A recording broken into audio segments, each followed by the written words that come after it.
दोस्तों, जब एक बुलेट रोड पर से गुजरती है तो हमारा ध्यान खींच लेती है। ठीक उसी तरह एक बुलेट की स्टोरी ने मेरा ध्यान खींच लिया है और मैं चाहता हूं कि आप भी उस स्टोरी की तरफ मुड़कर देखें, क्योंकि जिस तरह उसकी फायरिंग दमदार है उसी तरह उसकी स्टोरी भी शानदार है। दोस्तों, इस स्टोरी की शुरुआत होती है 1999 में, जब इस कंपनी का जो मेन कंपनी है बुलेट की, रॉयल एनफील्ड की, उसका नाम है आइशर मोटर्स लिमिटेड। और इसके सीईओ 1919 में जो थे वो विक्रम लाल थे। और उसी वक्त अपना एजुकेशन खत्म करके उनके बेटे सिद्धार्थ लाल ने इस कंपनी में काम करना शुरू किया। शुरुआत के 1 साल वो अलग अलग डिपार्टमेंट में, अलग अलग कंपनीज में काम किया करते थे। टोटल उस समय आइशर मोटर्स लिमिटेड की करीब करीब 15 कंपनीज थी। ये ट्रक्स भी बनाते थे, ये ट्रैक्टर्स भी बनाते थे, ये मोटरसाइकिल्स भी बनाते थे, फुटवेयर में थे, कंपोनेंट्स में थे, गारमेंट्स में थे एंड व्हाट नॉट।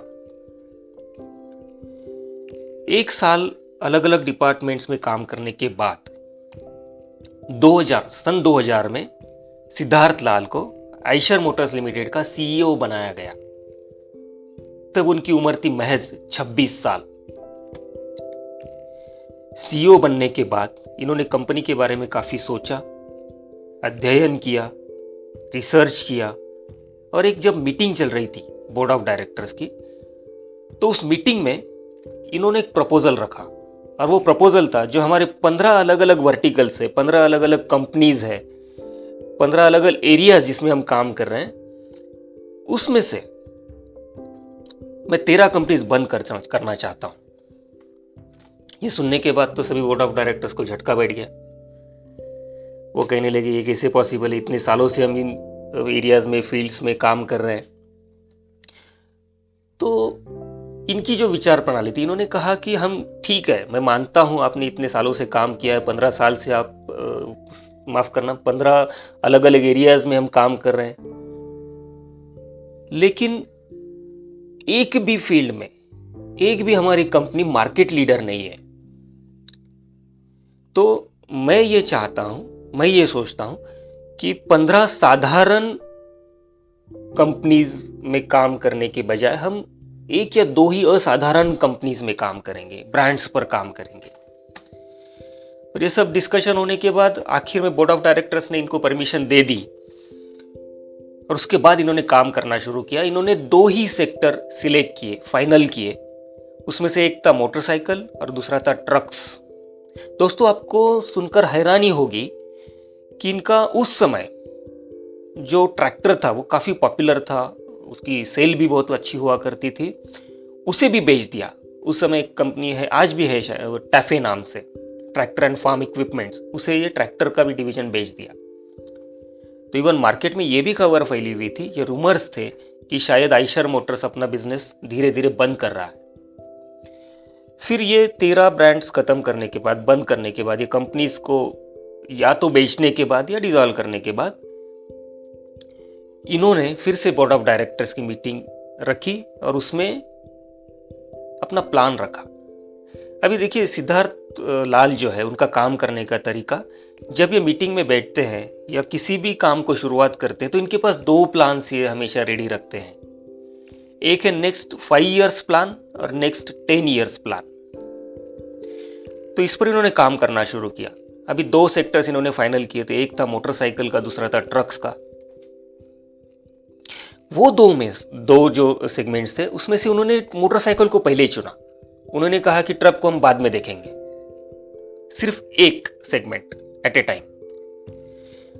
हम शुरुआत मोटरसाइकिल से करते हैं। उस समय उनकी जो सेल थी मोटरसाइकिल्स की, वो करीब करीब थी 25,000 साल की, मतलब एवरेज 2100-2200 मोटरसाइकिल से बेचा करते थे मार्केट में महीने का। तो इन्होंने प्लान बनाया और इन्होंने कहा कि हम कुछ भी नहीं करेंगे दूसरा, सिर्फ मोटरसाइकिल बनाएंगे, सिर्फ बुलेट बनाएंगे और उसे बेचेंगे। लेकिन उसके लिए फिर इनके पास एक स्टेप होता है जिसे कहा जाता है कि सिलेक्शन ऑफ सेगमेंट, किस सेगमेंट में हम काम करें। पल्सर उस समय बहुत अच्छा काम कर रही थी, हीरो होंडा की मोटरसाइकिल्स बहुत अच्छा कर रही थी उनके सेगमेंट में। इन्होंने जो सेगमेंट चुना वो था 250 सीसी प्लस।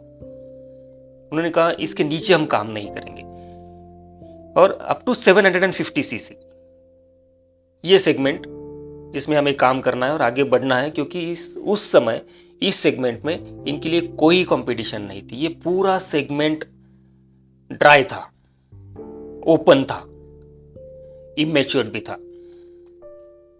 इस पर 10 साल का प्लान बनाया, मोटरसाइकिल बनाई और काम करना शुरू किया। इतना फोकस्ड है दोस्तों वो कि उनको कभी भी सवाल पूछा जाता है आप किस चीज में काम करते, तो वो कहते हैं कि हम कुछ नहीं करते, हम सिर्फ मोटरसाइकिल बनाते हैं। और किस प्रकार की मोटरसाइकिल, इनसे जब पूछा जाता है तो कहते हैं कि बड़े बड़े मजाकिया अंदाज में जवाब देते हैं कि that old school modern classic gorgeous looking motorcycle हम इतना ही बना सकते हैं और हम इतना ही बेच सकते हैं। अब बारी आ गई थी तैयारी की, प्रिपरेशन करना पड़ेगा। तो प्रिपरेशन का उन्होंने ट्रायंगल बनाया दोस्तों।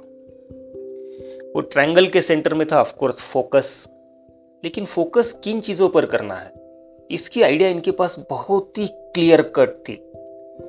तो ट्रायंगल का एक जो कोना है वो कोना था इनका कंज्यूमर बिहेवियर, कि मेरा कस्टमर क्या सोचता है। तो वो क्या सोचता है ये जानने के लिए इन्होंने अपनी खुद की मोटरसाइकिल, वैसे तो ये मोटरसाइकिल की बहुत शौकीन है, स्पेशली फॉरेन बाइक्स, लेकिन खुद की मोटरसाइकिल इन्होंने हजारों किलोमीटर चलाई, अलग अलग एरियाज में, अलग अलग एनवायरनमेंट में, अलग अलग रोड कंडीशंस पर, अलग अलग वेदर कंडीशंस पर। यह करने की वजह से उनको बहुत अच्छे इनपुट्स मिले, फर्स्ट हैंड इनपुट्स जो मिलने चाहिए। और काफी लोगों से ये बात भी करते थे इस मोटरसाइकिल को लेकर, he is very passionate about motorcycles. तो इसकी वजह से इनका कनेक्ट कस्टमर के साथ, लोगों के साथ काफी अच्छा हो गया, और ये इनको पता चला कि लोगों को क्या चाहिए, और उसके मुताबिक इन्होंने 3 चीजों में बदलाव किए गाड़ी में, बुलेट में, और उस पर काम किया। 3 चीजें, एक तो एस्थेटिक्स, दूसरा था एर्गोनॉमिक्स और तीसरा था एकॉस्टिक्स। इसीलिए मैं कहता हूं कि जब भी गाड़ी गुजरती है, शुरुआत में कहा, हम उसकी तरफ मुड़ कर देखते हैं, वो एकॉस्टिक्स का पार्ट है। इस पर काम किया। फिर ट्रायंगल का दूसरा कोना था वो था न्यू जनरेशन। इनको न्यू जनरेशन को फोकस करना था, खुद भी यंग थे और ये यंग जनरेशन को, नेक्स्ट जनरेशन को अच्छा जान चुके थे, और उन्हीं को फोकस करके इनको ये मोटरसाइकिल प्रोजेक्ट करनी थी मार्केट में। तो उनके बारे में इन्होंने जानना शुरू किया। ये था कोना 2 जो एक ट्रायंगल का होता है। और तीसरा जो कोना है वो था इमेज बिल्डिंग। बुलेट की इमेज इन्होंने इतनी स्पेशलाइज्ड कर दी, उसमें भी काफी चीजों पर काम किया, जैसे कम्युनिटी बिल्डिंग। देखिए दोस्तों कि किसी भी गाड़ी का 2 कस्टमर एक दूसरे से इतना प्यार से बात नहीं करता है जितना बुलेट का कस्टमर एक दूसरे से जुड़ जाएगा, एक दूसरे के बारे में जानने की कोशिश करेगा, एक दूसरे के साथ बहुत अच्छा रिलेशन बन जाता है, बॉन्डिंग बन जाता है। इसको बोलते हैं कम्युनिटी बिल्डिंग। तो ये जो अलग अलग पैरामीटर्स है, इस पर इन्होंने काम करना शुरू किया। ये करने के लिए लगभग उनको 5 साल लगे, लेकिन 5 साल में 10 गुना सेल बढ़ गया।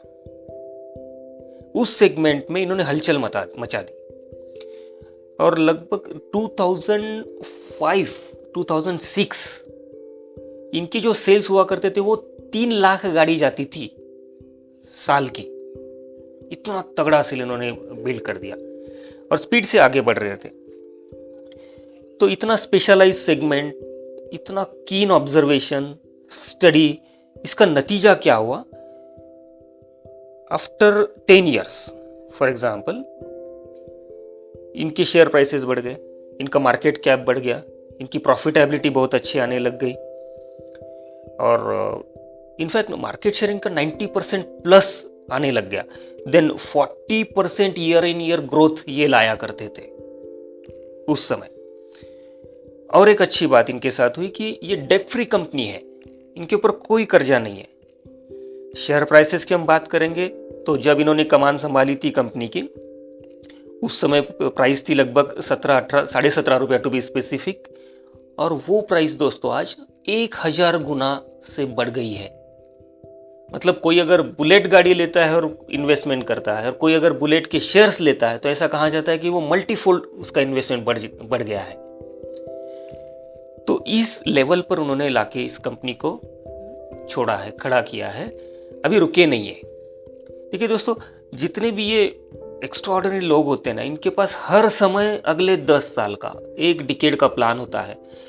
अभी हाल ही में मतलब 2019-20 में इन्होंने ये जो सीईओ थे आइशर मोटर्स के, तो इससे रिजाइन कर दिया खुद को। और वहां पर मिस्टर दुसारी है जो अशोक लेलैंड की कमान संभालते थे, टोर संभालते थे, उनको ये जिम्मेदारी दी है और खुद लंदन शिफ्ट हो गए हैं। क्यों? क्योंकि अभी फ्यूचर वो देख रहे हैं इंटरनेशनल मार्केट का। इंटरनेशनल मार्केट में वैसे अभी उनका सेल जो है वो महीने का 6000 बाइक्स बेच रहे हैं, लेकिन वहां पर इनको अभी ग्रो करना है। तो वो खुद को लंदन लेके गए, एक अलग कंपनी उन्होंने फॉर्म किया है। अभी जो टीम बना रहे हैं वो इंटरनेशनल मार्केट कैप्चर करने के हिसाब से बना रहे हैं और एक अलग लेवल पर बुलेट को लेकर जाने के लिए फिर से एक बार 10 साल का प्लान बना दिया। तो ये जो उनका थॉट प्रोसेस है, एक बुलेट को 25,000 साल का वो बेचा करते थे, उसको वो लेकर आए हैं लगभग 6 लाख गाड़ी साल की। और उसके बाद ऑफशोर्स मतलब इंटरनेशनल मार्केट की तरफ देख रहे हैं। तो मेरा ये उद्देश्य था, इस स्टोरी को मैंने एक 3-4 अलग-अलग फ्रेम्स में आपके सामने रखा। उसमें शुरुआत थी, उसके बाद उनका थॉट प्रोसेस क्या था सिद्धार्थ लाल का, फिर उसके लिए उन्होंने प्रिपरेशन क्या किया और उसका नतीजा उनको क्या मिला, और उसके बाद उनके फ्यूचर प्लान के लिए उन्होंने क्या काम कर रहे हैं, ये भी मैंने आपको बताया। दोस्तों, मैं चाहता हूं कि ये स्टोरी सुनने के बाद आप चाहे तो इसे 1 बार 2 बार 3 बार सुनिए, मैं रिक्वेस्ट करूंगा आपसे। और नीचे जो कमेंट बॉक्स दिया है उसमें इस स्टोरी से हमें क्या मैसेज मिलता है, या इस स्टोरी की वजह से हम हमारे स्पेयर पार्ट बिजनेस में क्या बदलाव ला सकते हैं, इसके फीडबैक्स मुझे आपसे, मैं उम्मीद करता हूं कि आप दें, ताकि शायद आपके फीडबैक से काफ़ी लोगों को कुछ इनपुट्स मिले, इनसाइट्स मिले और आपके बिजनेसेस में भी कुछ बदलाव हो, मैं भी आपसे कुछ सीखूंगा। तो with that I am done. Thank you very much and keep growing.